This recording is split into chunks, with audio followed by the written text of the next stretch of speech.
안녕하세요, 여러분. 반갑습니다. 저는 CJ 대한통운 건설부문 기술팀에서 일하고 있는 오희재입니다. 만나서 반갑습니다.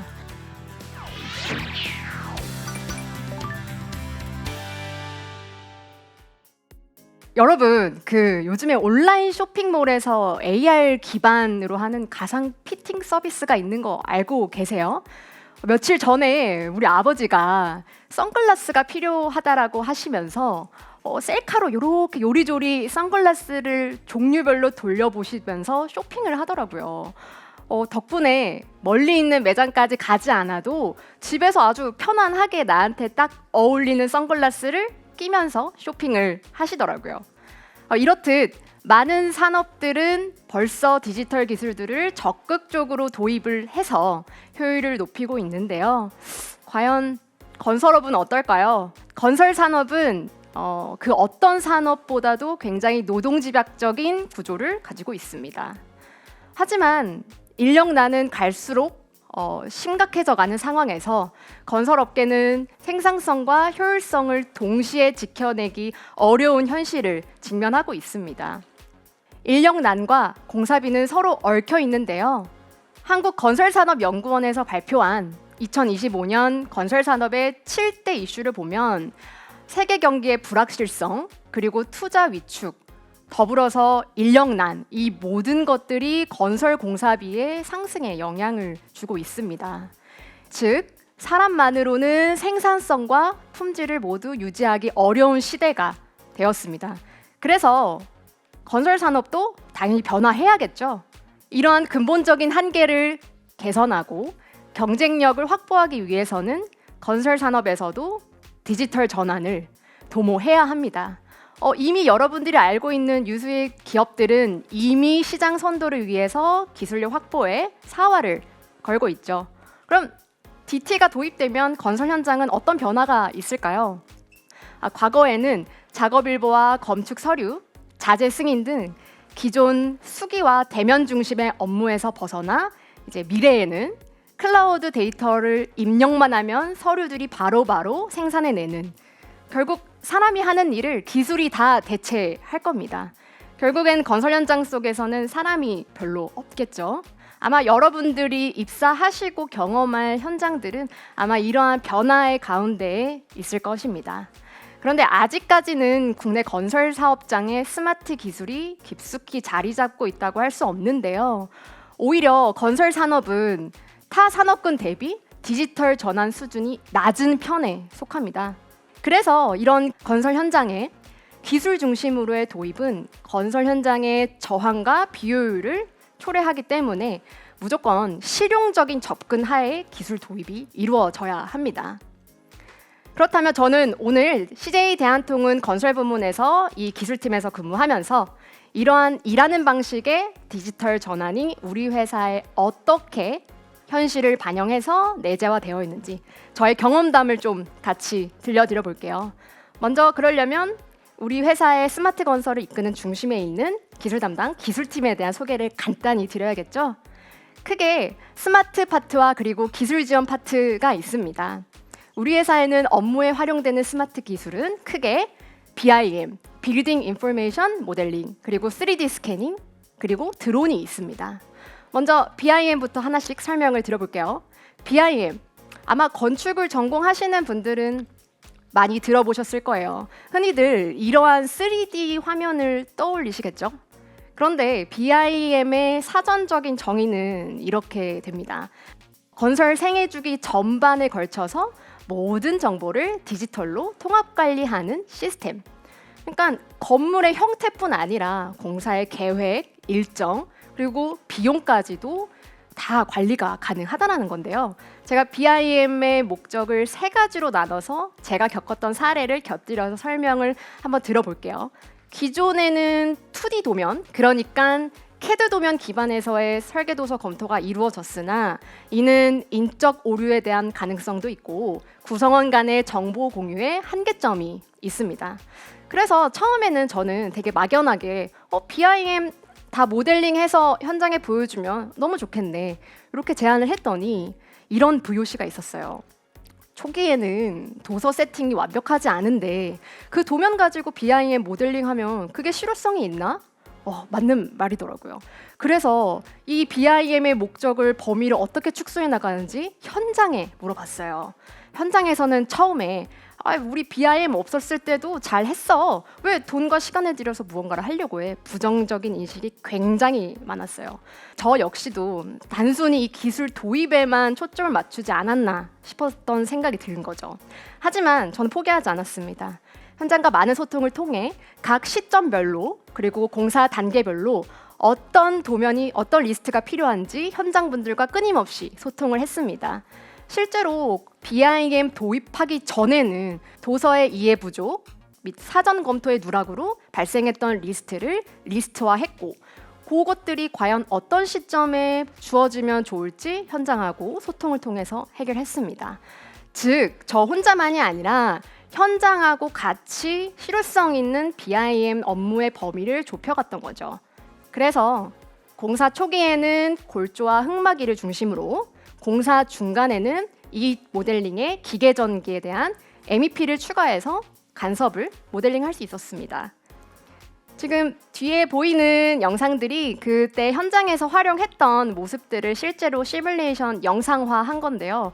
여러분들도 직접 보시기에 어떠세요? 단순히 2D 도면을 보는 것보다 훨씬 가시화됐죠.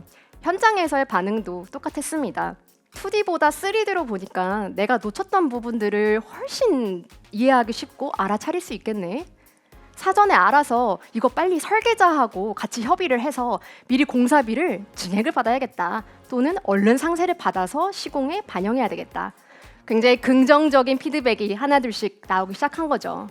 그래서 점점 실효성이 입증이 돼서 지금 우리 회사에는 90% 이상의 현장에서 BIM을 도입을 하고 있습니다.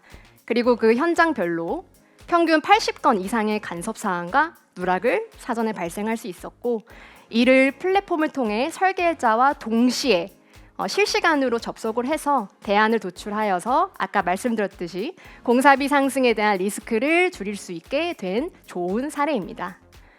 다음으로는 이해관계자들과의 원활한 소통을 위해서 활용된 예시를 제가 한번 들어볼게요. 복잡한 공사 계획일수록 원활한 소통을 위해서 굉장히 직관적이고 시각화된 자료가 요구됩니다. 지금 이 뒤에 보시는 영상은 공사팀과 제가 함께 작성한 철거 계획을 시뮬레이션한 자료입니다.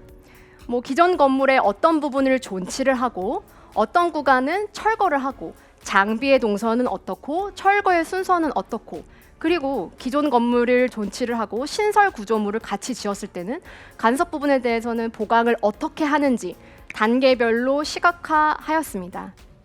이 시각화된 자료는 심의위원들한테 이해를 도와서 계획의 구조 안정성과 타당성을 입증하는 데 도움을 주었습니다. 그래서 당연히 심의를 한 번에 통과할 수 있었습니다. 제가 겪었던 3D 스캐닝 활용 사례는 타 건설사가 땅을 다 파고 흙막이 공사까지 다 진행했던 사업이 중단됐어요. 그 중단됐던 사업을 저희가 이어서 공사를 하게 된 프로젝트입니다. 근데 여러분, 땅을 다 파놓은 상태에서 그 다음에 뼈대 공사인 골조 공사가 이어지지 않은 상태에서 계속 존치되다 보니까 어떨 것 같아요? 토합을 계속 받고 있던 흙막이가 조금이라도 변형이 생길 것 같지 않습니까?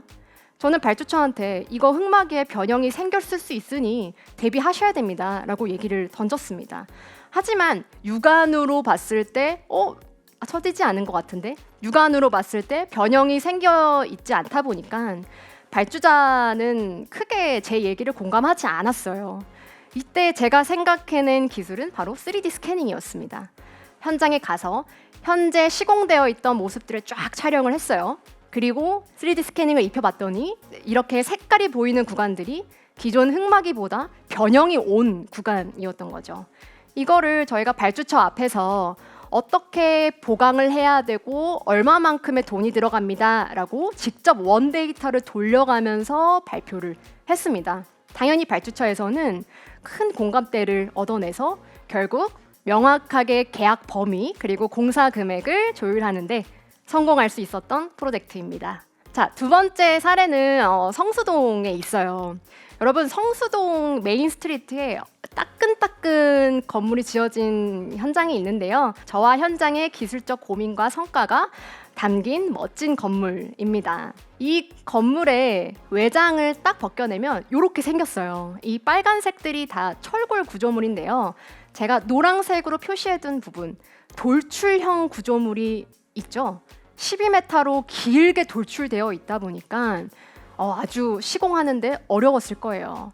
물론 처음에 딱 도면을 봤을 때 비전문가들은 이거 그냥 레고처럼 딱딱 조립되면 되는 거 아니야? 그랬으면 얼마나 좋을까요? 시공 시에 발생하는 이런 부재들의 조립하는 순서, 그리고 누적되는 시공 하중에 따라서 이 처짐 대책이 매우 중요합니다. 이 노란색 부재들이 처진다라는 거죠. 특히 이 현장과 같이 외부 마감이 유리인 현장은 굉장히 처짐에 밀리미터 단위로 민감합니다.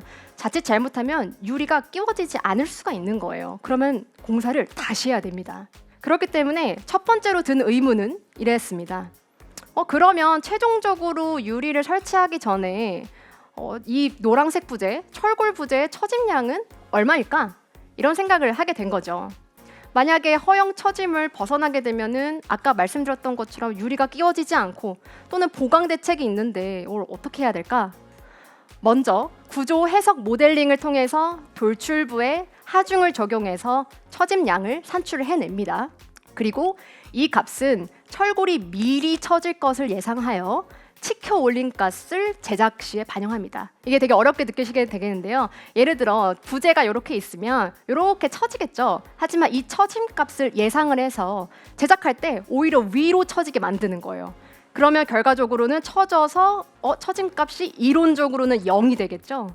이런 처짐량을 계산을 해서 제작할 때 반영하게 됩니다. 그리고 이 부재들이 다 각각의 설치를 할 때 받쳐주는 기둥을 협의를 해야 되는데요. 가장 잘 아는 현장하고 협력사와 함께 협의하여서 언제 해체하는지 언제 설치하는지 고민하였습니다. 그리고 난 다음에 그 사이즈에 대해서 산정을 하고 언제 해체해야 되는지 제안을 했죠. 근데 여전히 그런 의문이 남아요. 이거는 이때까지 얘기했던 거는 이론적인 값인 거고 그럼 이 처짐량이 정말 맞을까? 검증이 필요했었어요. 그리고 혹여나 그 이상의 처짐이 발생했을 때 우리가 즉각적으로 대처를 해야 되는데 어떻게 해야 될까? 자, 이때도 생각해낸 게 바로 3D 스캐너였습니다. 3D 스캐너는 포인트 클라우드, 그러니까 점군 단위로 데이터를 취득을 하고 BIM 데이터와 중첩을 시켜서 밀리미터 단위의 변이를 추적할 수 있었습니다.